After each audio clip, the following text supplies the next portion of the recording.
everybody. Hi, it's Chi. I'm back with another tool for your kit on how to create your life. This afternoon, I want to explain in really simple details why we use mantras for our meditations and what's the power behind it. What's the science of mantras? Hi, how are you? What's up, Bernard? Okay. I had a few people hit me up about the Dumavati exercise that I had for you. I'm assuming you can hear me just fine. If you can't, let me know early on. Let me know you're in the building. Let me see your fairies. Let me see your fire signs. For all my ladies who's in the building, for all my guys, fire emojis. Alright? So really quickly, I wanted to respond, like I said, to a few inquiries that I received from some people who are rather new to meditation. They're new to chanting. They're new to other forms of spirituality.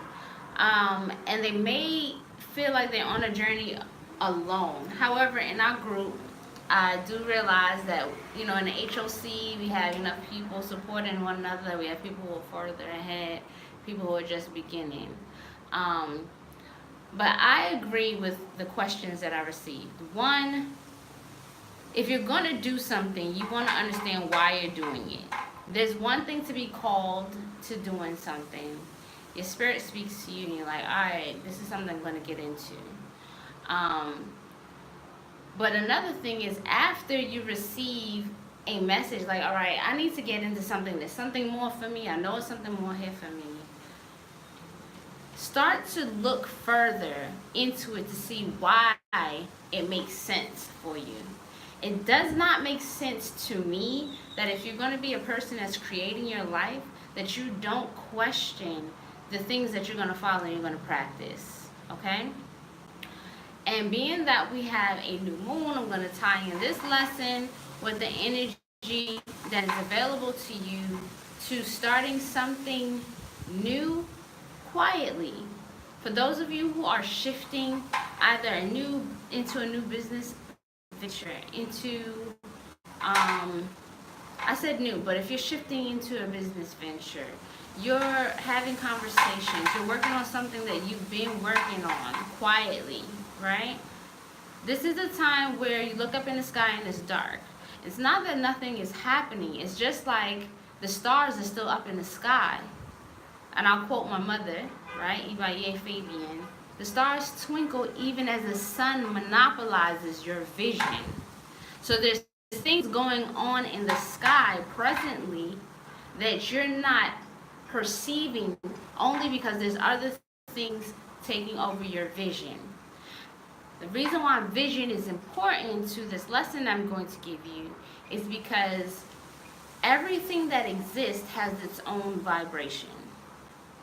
When I say to you, are you hungry? The words in the question itself have a vibration that you answer. Are you hungry?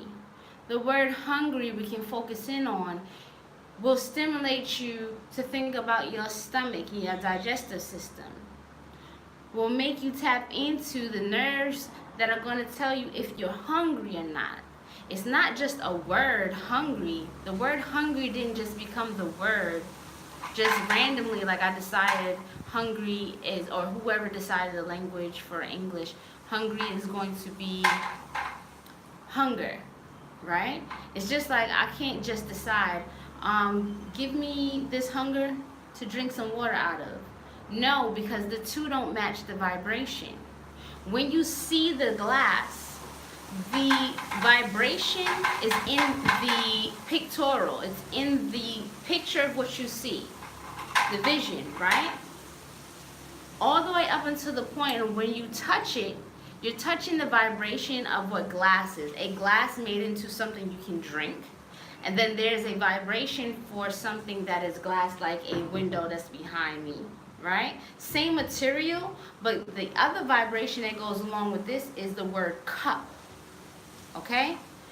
Each word sound that comes out of your mouth has a picture and a meaning, a vibration of its own. Mantra science is the same way. Imagine, right?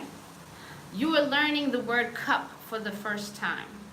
When I say cup to you, if you don't know what a cup is, imagine you've never heard of cup, right?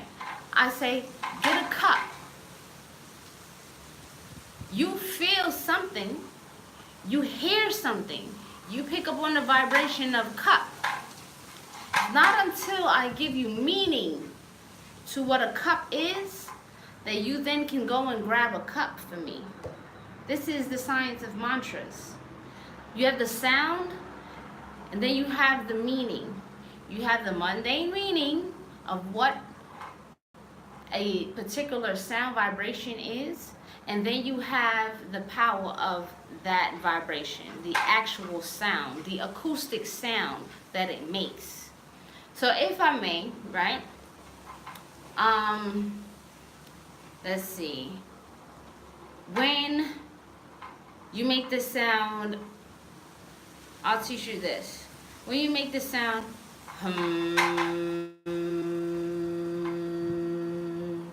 this is the sound that is used to fight. If you don't know that, when you're using it in something like Om Mani Padme Hum, you don't understand how the sound is supposed to be moving. It's going to move. But what amplifies the power behind that is repetition, because eventually, just like when you're singing with a group, right? The sound starts to get stronger, they come together, the sound vibrates, it starts to vibrate against each other. You're chanting, the walls are repeating it back to you, okay?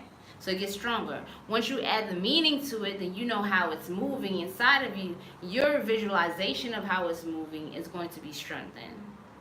So for those of you who are beginning to start chanting, most importantly, you want to understand the energy behind the mantra that you're using.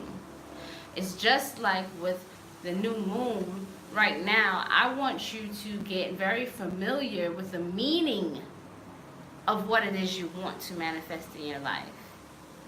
Not just what it is, but what is the meaning? What is the vibration that you feel?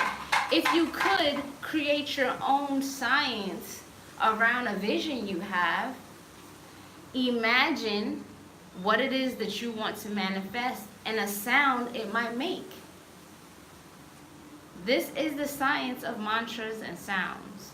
This is how we put the two together. Meditation is focused, concentrated attention on one particular thing. And all those things exist within yourself. So when people are teaching about meditation, they're asking you to get quiet enough so that you can commune and connect with what is already existing for you from within. Everything outside of you is just a reflection of all the things that you've participated in some form or fashion on a vibrational level.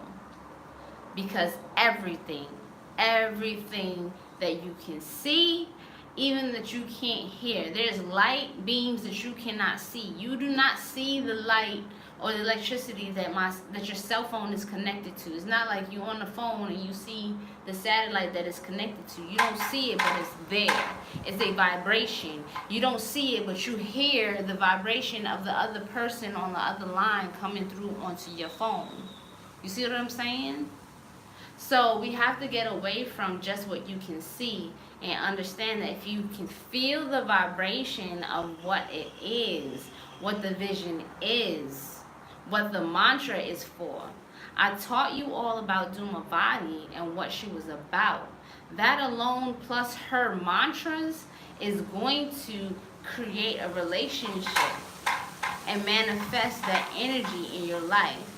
And I know that it worked for a lot of you because I got great feedback from people.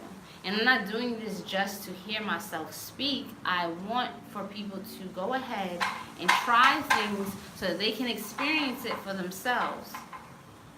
I want you to be able to say, I experienced or I experienced this for myself, and so therefore it's true. Because everyone else can tell you one thing, but if you can't say that you've had that for yourself, then how do you even know, like, it's worth anything for you in particular? And there may be things that work for you that are not for other people. Why? Because you yourself are a vibrational being. And so there's going to be certain things that you will vibe with. You see how we use this in our language all the time? That's okay. Um,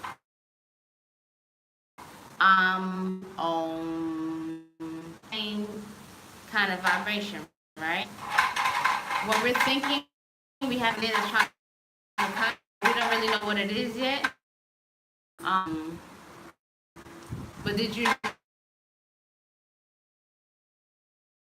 of stirring the spot of potentials? That's a fact. Speak idea is, what the thought is, mantra, just like that. Don't believe me? Do your research. If you can find some of this very old groundwork that was done, okay? Here I go again. Then, if you found this video useful to you and it helped to understand a little more, let me know. And any way, inbox. That's it. So I want you to enjoy the rest of your day. Today is Wednesday, indicators. So there it is.